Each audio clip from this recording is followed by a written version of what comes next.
Ada banyak cerita yang terjadi di tempat yang kita rasa itu padahal emang ramai banget orangnya, banyak kegiatan dan gak pernah sepi.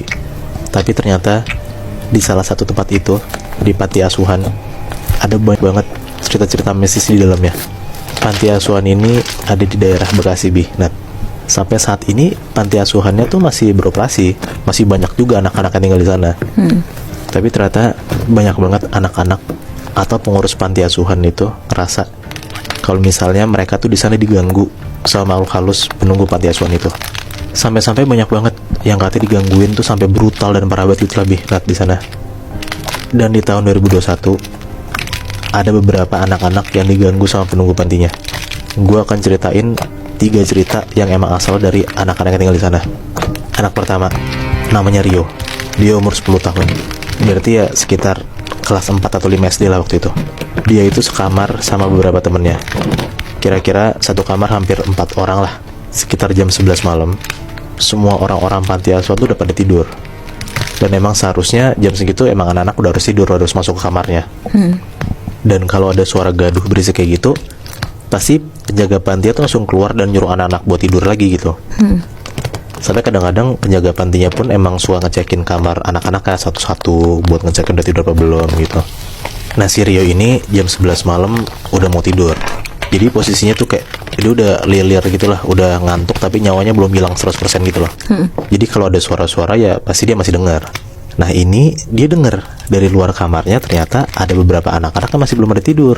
Karena emang si Rio ini anak yang suka main. Jadi pas dia dengar ada anak-anak di luar yang masih main, dia tuh jadi bangun juga dan pengen ikutan main gitu loh. Pas dia lihat teman-teman kamarnya ternyata udah pada tidur.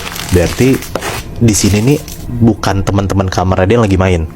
Akhirnya dia ngintip pelan-pelan dari pintu kamarnya, ternyata kosong. Dan pas dia lihat dari jendela kamarnya, dia ngelihat ada 3 anak-anak itu cowok lagi main di depan parkiran. Tapi di sana Rio ngelihat di parkiran depan panti asuhan itu emang cuman anak-anak itu doang, bertiga itu doang, nggak ada yang lain. Karena kesempatan juga dia ngeliat nggak ada orang lain, ya akhirnya dia keluar kamar pelan-pelan buat nyamperin 3 anak itu. Pas Rio samperin anak-anak itu, Rio tuh rada bingung karena dia tuh nggak pernah ngeliat ada anak-anak itu selama Rio tuh tinggal di panti ini. Tapi Rio mikir kayak ya mungkin mereka anak baru, terus belum tahu aturan kalau misalnya malam-malam itu nggak boleh keluar kamar. Akhirnya ya mereka bertiga tetap main seru-seruan aja gitu. Ditambah juga mereka tuh baik-baik banget ngajakin Rio main. Jadi makanya Rio seneng lah, pengen ikutan main juga. Pas dia lagi main sama anak-anak itu tuh ngajakin Rio ke bagian belakang panti. Jadi kayak belakang panti itu kayak ada taman kecil gitu yang rada nggak keurus lah. Ada rumput-rumputnya rada tinggi, terus ada kayak pohon gitu di belakangnya. Pohon ini tuh nggak gede tapi nggak kecil juga. Jadi ya lumayan lah kalau bisa dipanjat tuh bisa lah. Pas mereka berempat lagi main di belakang panti, 3 anak ini ngajakin Rio buat manjat pohonnya. Awalnya Rio tuh takut kayak manjat pohon karena dia takut jatuh dan nanti kalau jatuh ketahuan menjaga pantinya kan. Tapi ya karena 3 anak itu manjatnya jago banget dan mau ngebantuin Rio manjat, akhirnya Rio ngeberanin diri tuh buat manjat pohonnya juga. Naiklah Rio sama 3 temennya itu naik ke atas pohon dan dia duduk di dahannya. Ngobrol-ngobrol, ketawa-tawa di atas dahan tuh mereka seneng-seneng banget lah. Saya pada akhirnya Rio sadar pas dia nengok ke kanan ke kiri, 3 temennya itu tuh udah nggak ada di sebelah dia. Udah hilang aja gitu. Jadi di atas pohon tuh sekarang cuma ada Rio doang. Anak-anak itu udah pada nggak ada sama sekali. Pas Rio ngeliat kanan kiri nggak ada anak-anak itu, dia ngeliatlah ke bawah pohon. Dan dia lihat 3 anak yang tadi di sebelah dia udah ada di bawah. Udah ada di bawah pohon itu. Dan si 3 anak itu tuh lagi ngedongak ngeliat ke atas, ke arah Rio. Tapi muka anak ini ternyata tuh hancur banget ada yang matanya cuma 1, ada yang matanya bolong, ada yang nggak ada mulutnya sama sekali.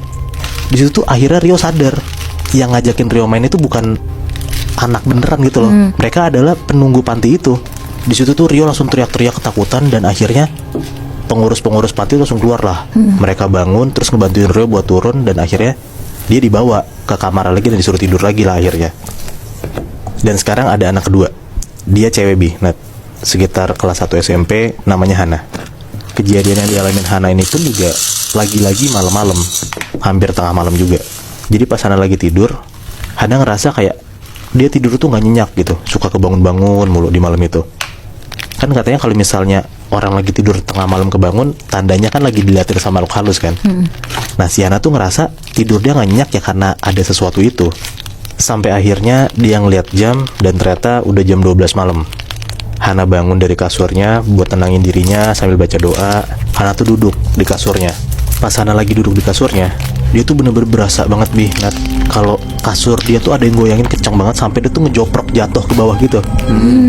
Hana tuh ketakutan banget lah jadinya. Dia ngebangunin teman-temannya, tapi nggak ada yang bangun sama sekali. Terus ada nih satu temannya kebangun, nyuruh Hana tidur sekasur sama dia. Akhirnya daripada Hana takut, dia milih buru-buru buat tidur sekasur sama temennya lah. Temennya ini namanya Yani.